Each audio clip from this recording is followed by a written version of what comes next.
안녕하십니까. KBS 9시 경남 뉴스입니다. 경남에서도 오늘 103개 시험장에서 2만 9천여 명의 수험생이 대학 수학능력시험을 치렀습니다. 우리 수험생들 정말 고생 많았습니다. 초고난도 문항이 배제된 이번 수능, 수험생들은 어떻게 느꼈는지, 또 앞으로의 입시 일정은 어떻게 되는지 취재했습니다. 첫 소식 김소영 기자입니다. 해도 뜨지 않은 이른 새벽, 시험장에 수험생들이 속속 도착합니다. 엄마는 아이를 힘껏 안아주고 당부 또 당부합니다. 화이팅! 건강하게 해라! 차분한 분위기 속에 응원을 받으며 교실로 향하는 수험생들. 엄마 아빠는 아이가 들어간 뒤에도 차마 교문을 떠나지 못합니다. 빗속 초조한 기다림 끝에 8시간여 만에 열린 교문.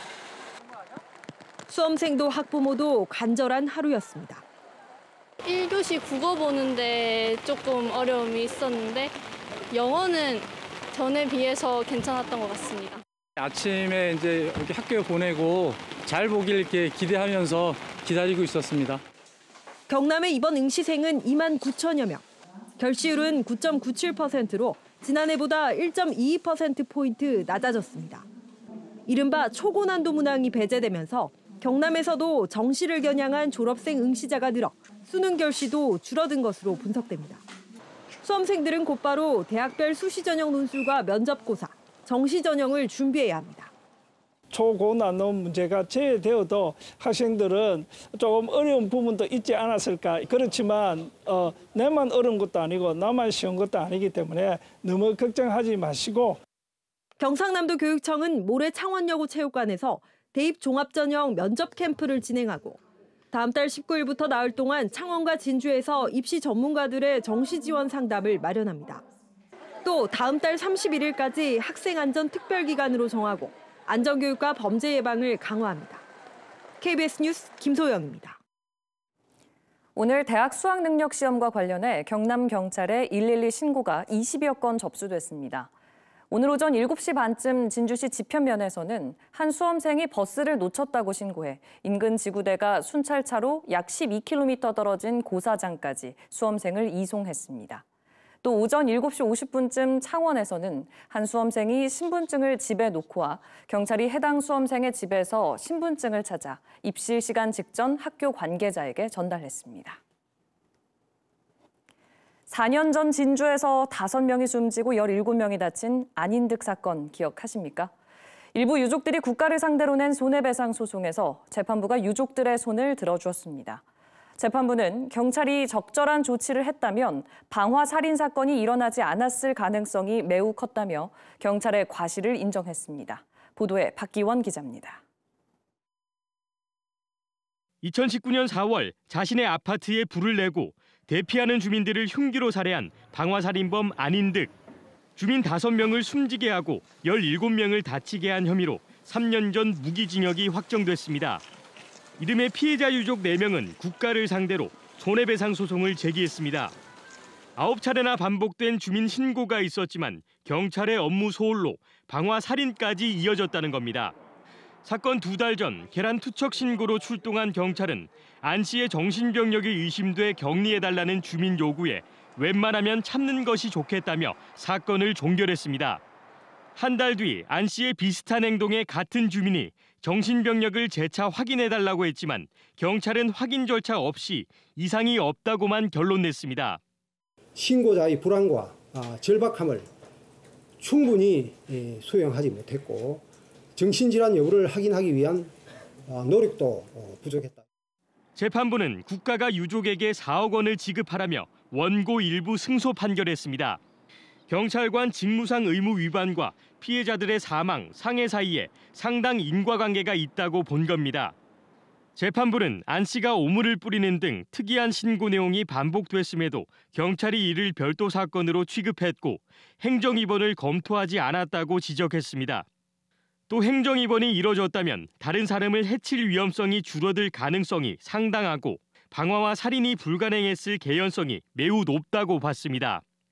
1심 판결에 따라 소송에 참여하지 않은 일부 유족들도 추가 소송을 검토하고 있습니다. KBS 뉴스 박기원입니다. 나라를 위해 목숨을 걸었던 6.25와 월남전 참전 용사들. 그런데 이들이 지방자치단체에서 받는 참전 수당은 사는 지역에 따라 최대 6배 가까이 차이가 납니다.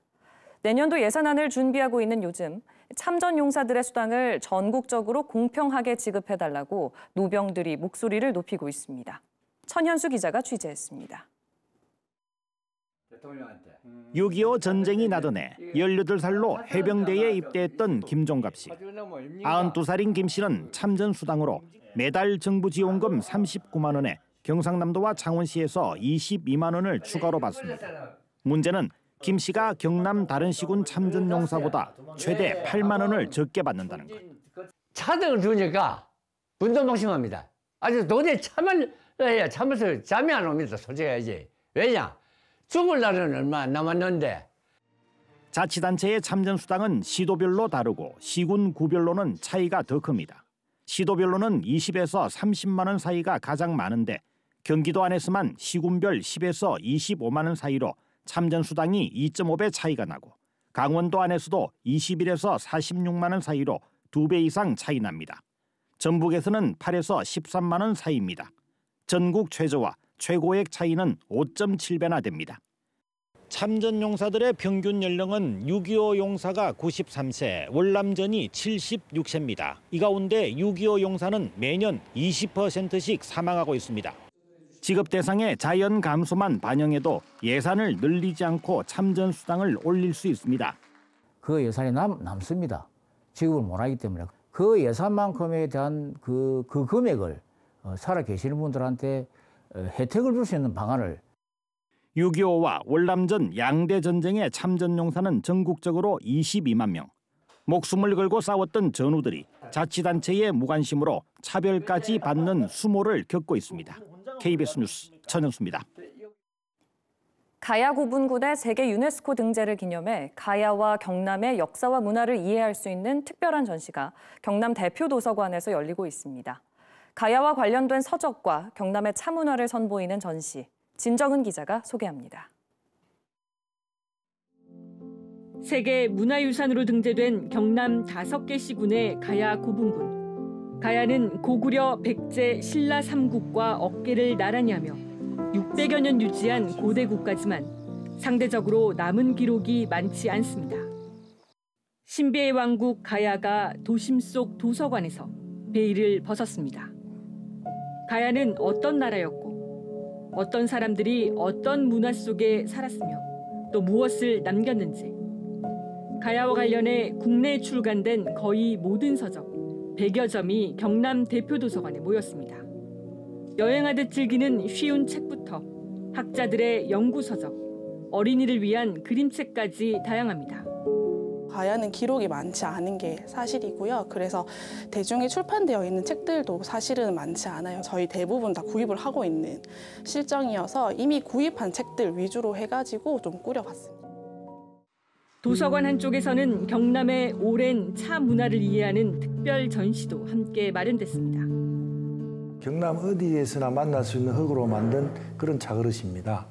이 차사발의 표면이 거칠거칠하기 때문에 가루차를 타서 마시기에 가장 적합한 유홍준 교수의 한국의 차 문화 천년 시리즈와 차 문화 입문용 등 사서 큐레이션 도서, 전문 도서로 이뤄진 도예가의 서재도 선보입니다. 차그릇의 어떤 인문학적인 방식으로 전시를 준비했고요.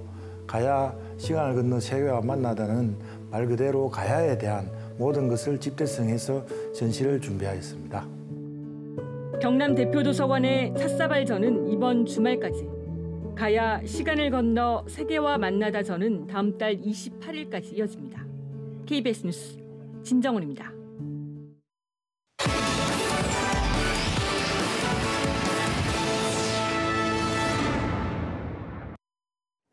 전국 대부분 지역에 내일 새벽 올가을 첫눈이 예보된 가운데 오늘 지리산에 많은 눈이 내렸습니다. 창원 기상대는 공식 관측 지점은 아니지만 지리산 장터목 대피소에 5cm가량 눈이 내렸다고 밝혔습니다.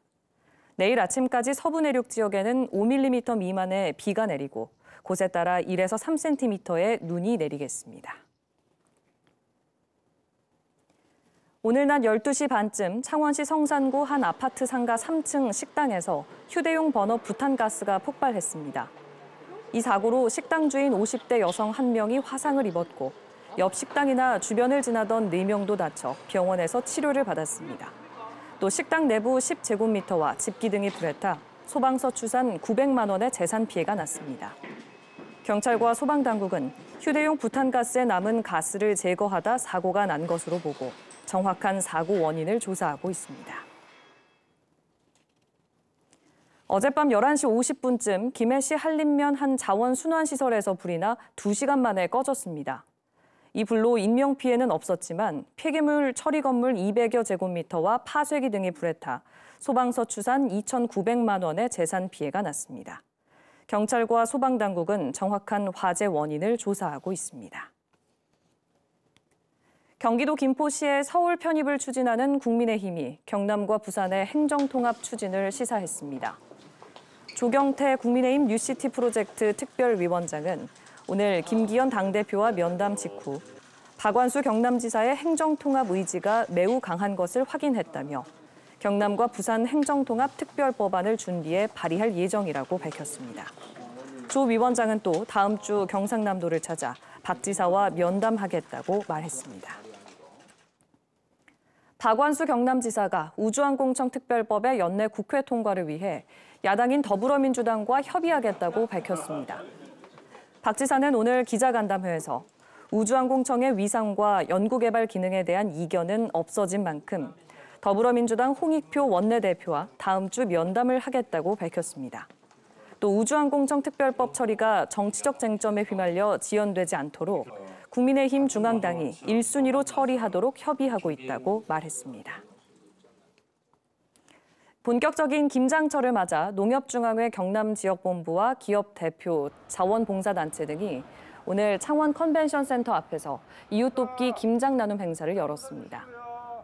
이번 행사에서 참가자들은 김장 1,700kg을 담가 경남복지협의회에 전달했으며 경남복지협의회는 김장김치를 취약계층에게 전달할 예정입니다.